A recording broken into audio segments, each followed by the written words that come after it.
ஸ்ரீபெரும்புதூர் அருகே உள்ள நெமிலி சுங்கச்சாவடியில் கடும் போக்குவரத்து நெரிசல் ஏற்பட்டதால் வாகன ஓட்டிகள் அவதியடைந்தனர்.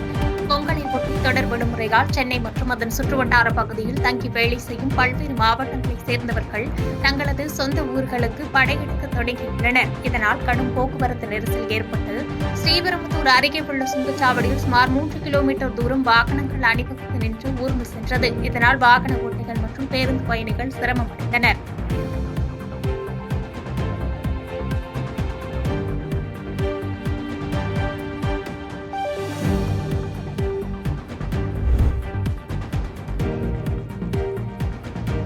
தமிழகம் முழுவதும் வருகிற 14ஆம் தேதி பொங்கல் பண்டிகை கொண்டாடப்பட உள்ள நிலையில் தமிழகத்தில் உள்ள பள்ளி கல்லூரிகளில் பொங்கல் பண்டிகை களை கட்டி வருகிறது.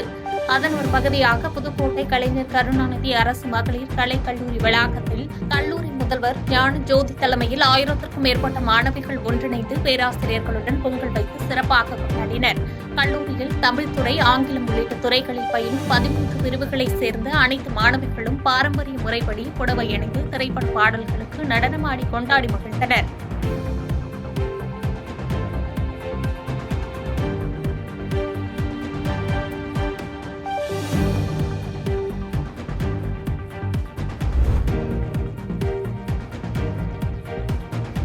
வடலூர் ஆட்டுச்சந்தையில் பொங்கல் பண்டிகையை முன்னிட்டு 1.5 கோடி ரூபாய்க்கு ஆடுகள் விற்பனை நடைபெற்றுள்ளது. கடலூர் மாவட்டம் வடலூரில் வாரந்தோறும் சனிக்கிழமை நடைபெறும் ஆட்டுச்சந்தையில் பொங்கல் பண்டிகையை முன்னிட்டு இன்று ஆடுகள் விற்பனை களை கட்டியது. வடலூர் மீன்சுருட்டி, ஸ்ரீமுஷ்ணம் உள்ளிட்ட 50க்கும் மேற்பட்ட கிராமத்திலிருந்து விவசாயிகள் வளர்த்து வரும் கால்நடைகளை விற்பனைக்கு கொண்டு வந்த நிலையில் இன்று ஒரு ஆட்டின் விலை குறைந்த விலையாக 5000 ரூபாயிலிருந்து அதிகபட்ச விலையாக 12,500 வரை விற்பனை செய்தனர். அந்த வகையில் இன்று ஒரு நாள் மட்டும் 1.5 கோடி ரூபாய்க்கு ஆடுகள் விற்பனை செய்யப்பட்டுள்ளதாக வியாபாரிகள் மகிழ்ச்சி தெரிவித்தனர்.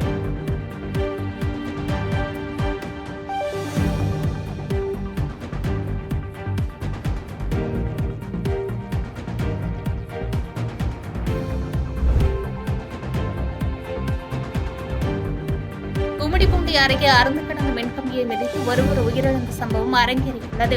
திருவள்ளூர் மாவட்டம் கும்மிடிப்பூண்டி அடுத்த பண்பாக்கம் கிராமத்தில் உள்ள வயல்வெளியில் இயற்கை உவாதை கழிக்க சென்ற ஜோதி, சுரேஷ் ஆகிய இருவரும் அங்கு கீழே அறுந்து கிடந்த உயர் மின்னழுத்த கம்பியை கவனக்குறைவாக மிதித்துள்ளனர். இதில் ஜோதி உடல் கருகி சம்பவ இடத்திலேயே உயிரிழந்தார்.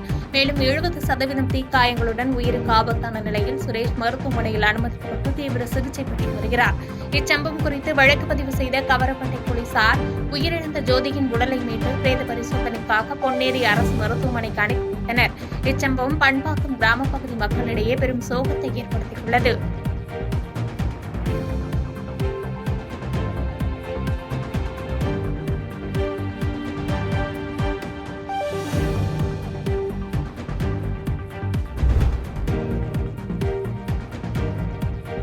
திருவாரூர் மருத்துவக் கல்லூரி மருத்துவமனையில் ஆதரவற்ற மூதாட்டியின் உடலை மயிலை கருணை கரங்கள் அறக்கட்டளை குழுவினர் அடக்கம் செய்தது நெகிழ்ச்சியை ஏற்படுத்தியுள்ளது.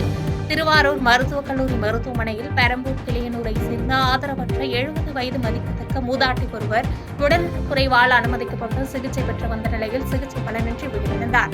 இறந்த மூதாட்டி உறவினர்கள் யாரும் அவரது உடலை வாங்க முன் வராததால் மயிலாடுதுறை மாவட்டம் பெரம்பூரில் செயல்பட்டு வரும் மயிலை கருணை கரங்கள் அறக்கட்டளை சார்பில் நிறுவனர் டாக்டர் மகாதேவன் தலைமையில் அறக்கட்டளை உறுப்பினர்கள் சேர்ந்து மருத்துவக் கல்லூரி மருத்துவமனை பிணவரையில் வைக்கப்பட்ட உடலை பெற்றுக்கொண்டு திருவாரூரில் உள்ள இடுகாட்டில் சடங்குகள் செய்து அடக்கம் செய்தனர்.